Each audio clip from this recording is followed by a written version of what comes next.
Welcome to The Last Breakfast. Please enjoy the video. You start by importing the image into Magic Eraser so you can act immediately. Choose a high-resolution file because more pixels give cleaner edges.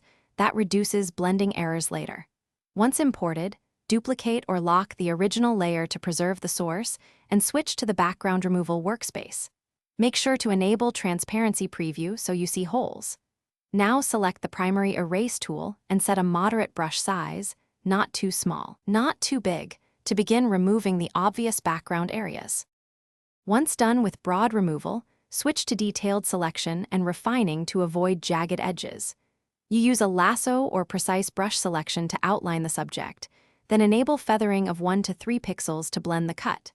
Make sure to toggle edge detect and refine edge options. These recover hair, fur, and semi-transparent areas by sampling surrounding pixels. Zoom in to approximately 200% and alternate between a 0.5 and 2 px brush for delicate strokes, so your subject looks natural against transparency. To finish, clean remaining artifacts and validate the result across backgrounds.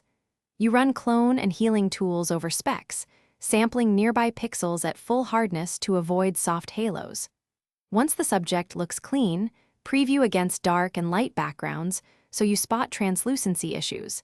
Then apply tiny contrast or 1-2 px Gaussian blur to hide hard cut edges. Make sure to save a layered PSD for future touch-ups and export a PNG 24 or WebP with transparency for delivery.